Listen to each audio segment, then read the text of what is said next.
This lecture continues our series on the early Renaissance, looking now to the developments from 1430 to 1500, specifically looking at architecture with the facade that is completed in the century, the new palazzi that are being built, sculpture with the Gates of Paradise, and finally Donatello's David.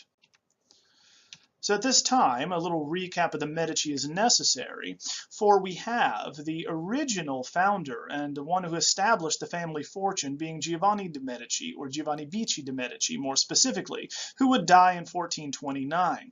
After the family's fortune in banking is established, we have the next Medici, Cosimo, who's going to rule until 1464, would see that the family is perceived to be very powerful, and they're actually expelled from Florence because of their perceived power in 1433. They very openly ruled the government, and because it is a republic, the republican virtues were being threatened. So they left and came back a year later and decided to run things more covertly behind the scenes, paying people off more like the mafia that we would understand today. They also tried to pay for their misjudgments earlier by founding the first free library that we have in Europe, open to all, showing how benevolent the Medici are. Now we find that they are the de facto rulers of Florence, though, from their return in 1434 until 1494, when we're going to have a coup by the Mad Monk, as he becomes known. Now, in 1454, we have the Peace of Lodi established, which means that Florence is no longer at war with anyone surrounding it, so they can turn their attentions more towards commissioning works of art and expanding architecture in the city, beautifying it. The person that would be instrumental in the theories behind this would be Leon Battista Alberti. Now we know that he's going to be the first to publish a treatise on the art of painting, Della Pittura, or on painting, in 1436. He then also publishes on architecture, De Re Edificatoria Libri Dieci, which is going to be the 10 books on architecture after and a nod to Vitruvius's 10 books on architecture, in this case published in 1450. So we find that Vitruvius is the only Roman architect, the only architect or artist from antiquity in general, we might add, to actually publish on what the ancients thought about art and what it should be. And this is highly influential for Alberti. So we know that in all of his writings, he would express this doctrine of virtus, or virtue. This is not to be mistaken for the Christian understanding of virtue versus vice. Instead, we're talking about this from a humanist perspective, where the traits of intelligence, reason, knowledge, control, balance, perception, harmony, and dignity are valued, not morality, in other words. And so one's goal would be to beautify and elevate one's city out of respect for this new tradition. These theories would be actualized in Alberti's own commission for the facade of Santa Maria Novella, where Masaccio's Holy Trinity is located. Here in the Piazza della Santa Maria Novella, you have a massive meeting place in the northwestern part of the city, now right in front of the train station. Now the facade here, designed and paid for by Giovanni Rucellai of the powerful Rucellai family, a rival to the Medici, we have these principles that are brought to bear that combine the traditional look of Romanesque architecture seen elsewhere in the city with a new emphasis on mathematical harmony. Now it is, importantly again, the only Florentine facade on a grand scale to be completed in the Renaissance completely. So we don't even have those in the high or late Renaissance. Most facades, as a matter of fact, in Italy, are designed and carried out in the Baroque period or later. Now here, if we remember, at San Lorenzo, we have an unfinished church facade because it was expected someone would come along later and with the projected sections be able to hang a new facade on it. These litter the Italian countryside, as most are unfinished today. Now, this example follows the classicizing facade, such as seen at San Miniato al Monte. The two look very similar in that they have an arcaded lower story. You see the sections of semicircular recesses that are going to be connecting the columns. And we have a temple front with pilasters and a pediment. Now, what that means is, taking from the temples of antiquity from ancient Greece and Rome, we have a series of columns that tell us where the entrance is, and then you have a triangular pediment on top. Now, the problem with having a two-story facade, as you might imagine, is how to make it not look like it is awkward and stacked, because the upper section, where the clear story is much narrower than the lower section, which of course has the aisles on the side. So what he did was hide the two sections. He hid this division with a classical motif known as a volute, or the spiraling scrolling objects on either side.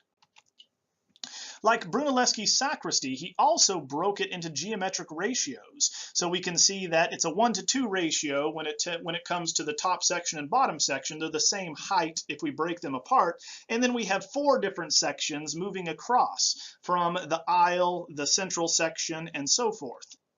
And so we can see that it can be divided and subdivided into 4s quite regularly and easily. Therefore, the interior is actually Gothic. It traces its origins back to the the Dugento, or the 1200s, with these pointed arches. It's a quadripartite rib vaulting type, which is very common in the Gothic. Now, you can tell that it's Gothic because the arches come to a point, is one of the easiest ways. So now he is addressing this aesthetic concern by matching the color scheme on the exterior, but bringing in these classical principles. Now, turning to palace design in the Renaissance, obviously the Medici are going to be one of the most powerful.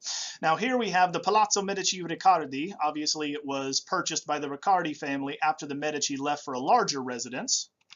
It is right next to San Lorenzo, their parish church, literally right around the corner. You can see it from their backyard. So in 1442, Cosimo had bought a lot which had 22 individual lots together within the main view of the cathedral. So at the time you could see the cathedral, and even today there is a main walkway and thoroughfare between the cathedral which shows you exactly where the Medici Palace is. Here is an overview of the Palazzo Medici, in which, as in all of the classically designed buildings, and very similar to monasteries at the time, it is going to be a series of rooms that run around 4 different sections with an open-air central corridor cloister. Here is the very classicizing facade, which you can always tell a palace design as opposed to a church or other structure, because it's designed to be very heavy, weighty, and imposing, instead of tall and airy and grandiose. And they most commonly have 3 stories, the lower story being the largest, with additional rusticated stone. At 80 feet tall, this was a very large palazzo at the time. Now, it is built on the humanist ideal that one must elevate their city with these beautiful, grandiose structures using these Renaissance principles. Now, it is the large rusticated stones in the lower story, and rusticated means unfinished or unsmooth, that are going to show the strength, the weight, the bulk of this family's influence. That's what rusticated stones do, is they are strong and solid. So what we find, though, is moving upward to the second and finally the third story, the stones become increasingly smooth and finished. You can see the Medici emblem here with their heraldic device and the palle, or the balls, off to the side, so that everyone knows you are in the Medici neighborhood. And just like you would have with gangs today, you would have those supporters of the Medici carrying knives and or swords and getting in fights with rival families if they crossed over into their territory. So here, once again, these are going to be found throughout the city, the most prominent being the Medici, but you can tell what neighborhood you're in. The Strozzi, the Rucellai, the Albizzi, these various families that ruled Florence. In the interior, which is common if you think of ancient Roman villas or ancient Greek design, it would have an interior courtyard. Thus, outside, it's loud and a bustling city street, but you focus your attention inward, much like a monastery, in this quiet respite that you would have as part of this palatial design with a garden out back.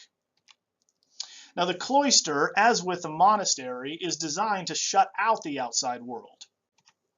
Here you have the garden right outside with massive 20-foot walls, therefore no one can of course scale them, and you have privacy with your own orange trees, a fountain, and sculptures. The interior is also going to house a very important chapel as you walk through, which was the private chapel for the Medici. Moving on to the large grand hallway and entryway, you also have a great Baroque fresco of all of the gods and the allegorical figures showing you how the Medici are going to rise to power.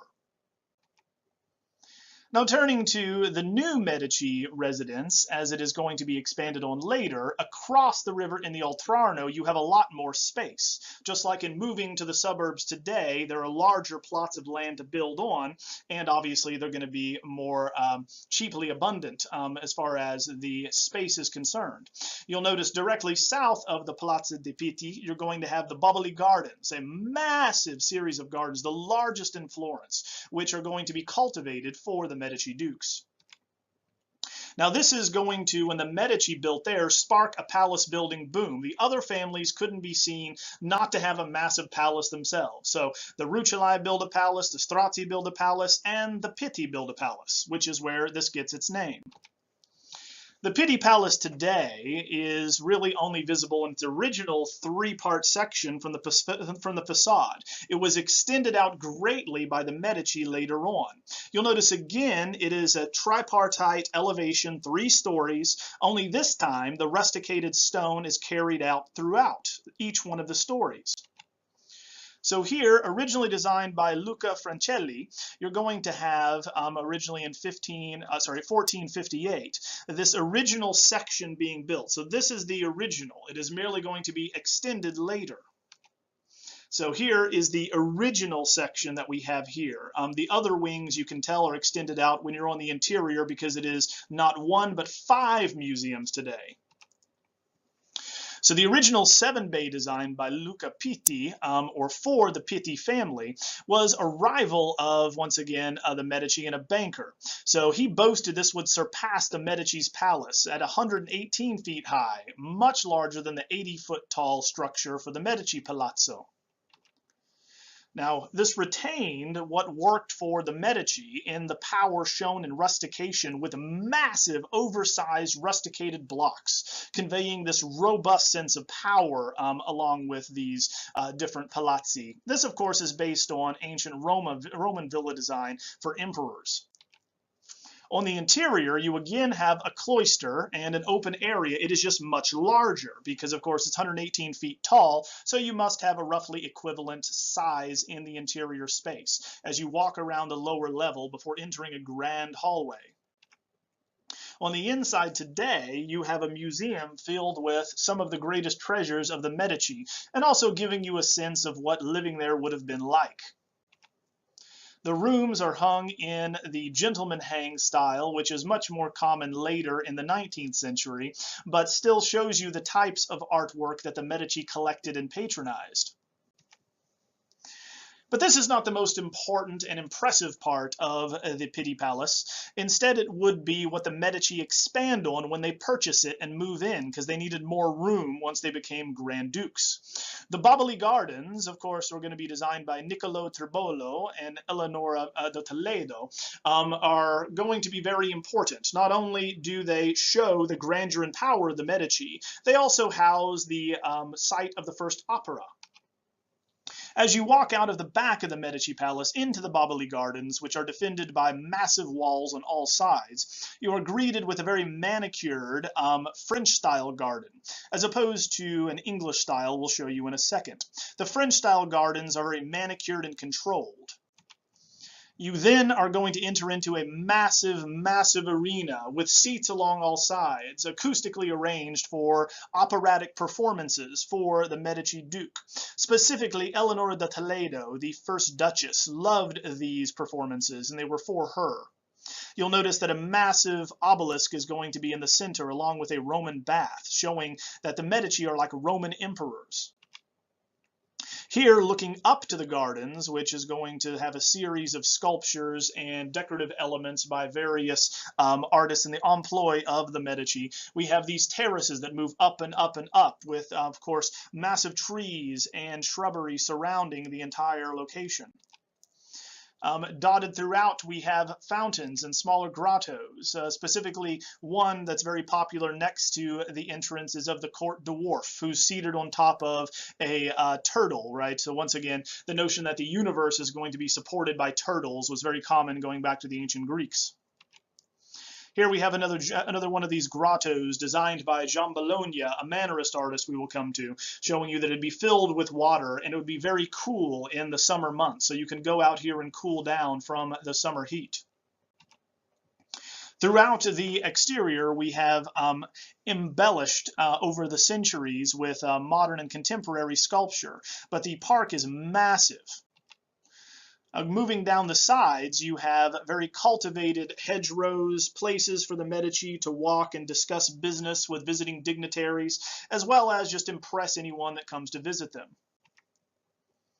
Now, the Palazzo Strozzi is also going to be another one of these built in this era to compete with the Medici. So here we have Giulio da Sangallo as the main architect for the Palazzo Strozzi, built beginning in 1489 and continued up until almost the ducal era of the Medici. Now, unlike the Pitti, the Strozzi were allowed by the Medici after they were exiled and they repealed it to model theirs on the old Medici palace, but it would not compete with their new Pitti palace, right? So it doesn't have this type of complete rustication, as it were. Above, you can see the 3 crescent moons, which were the symbol of the Strozzi family, so we always know whose palace these are.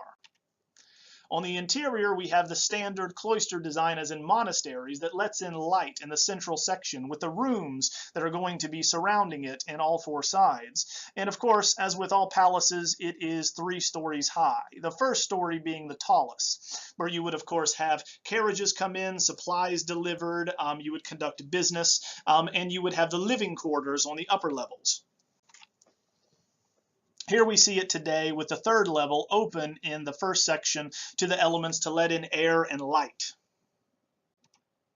On the interior, the Strozzi Palace now holds traveling exhibition space and is one of the most popular destinations as such for this one reason.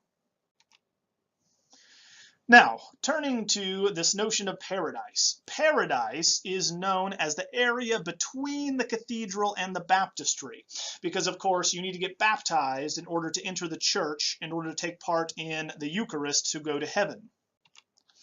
Because of this, Michelangelo himself would nickname Lorenzo Ghiberti's gates here the Gates of Paradise, from Paradiso, that area between the two. And in it we have a programmatic exposition of Albertian theories. Now, if you remember, Ghiberti won the competition for the original doors to the baptistry. Now, we find that later on, in 1425, he wins another competition for the doors that face the cathedral, the east doors of the baptistry. And in 10 massive panels that take him 24 years to complete, we have a truly Renaissance relief style of sculpture. In them, as we see here in Isaac and the sons and his sons here on the Gates of Paradise, we can see illustrated from Genesis 25 the story of Jacob and Esau, where the story goes from the background to the foreground. We can tell through Albertian visual unity that the tiles are going to recede towards the horizon, and this does not distort them. The pilasters and arches with Corinthian capitals are taken from ancient sources, and we can tell exactly where everyone is as though they are on a chessboard or a checkerboard. If we overlay a perspectival grid, you can also see how the tiles line up, and now we have linear perspective used in sculpture. If we compare this to the earlier doors that he designed, that being the north doors, you can see the very different understanding of integrating figures within architecture and space. No longer do we have them protruding in front, very elongated and very elegant, beautiful figures that do not really pay attention to anatomy. Now we can see them carefully integrated into space where they should be by way of scale, moving back into space instead of projecting from it. Finally, turning to the Palazzo Medici, we have a very important commission by a very important early Renaissance sculptor. Here in the courtyard of the Palazzo Medici, we would have had, standing where now you have Baccio Bandinelli's Orpheus, the first freestanding nude since antiquity. And that would be Donatello's David, begun in the 1420s, we believe. Now, at 5 feet 2 inches tall, we have an adolescent male who can be seen in the round. Now, freestanding sculpture is nothing new for Christian patrons. We have seen this going all the way back to the 4th century, although early Christianity really eschewed and avoided life-size sculpture for comparisons with cult statues of the Romans.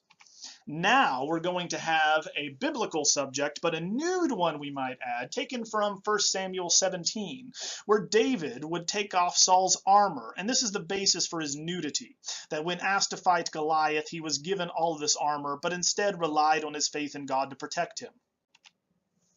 Now this becomes a symbol of the Florentine Republic overcoming tyranny, and even has an inscription stating as such, with death to tyrants actually below, much like the flag of Virginia currently. So here we see the severed head of Goliath lies below David as he cut his head off with his own sword. Next time we'll continue on with the next quiz and the next documentary, and with more of the early Renaissance.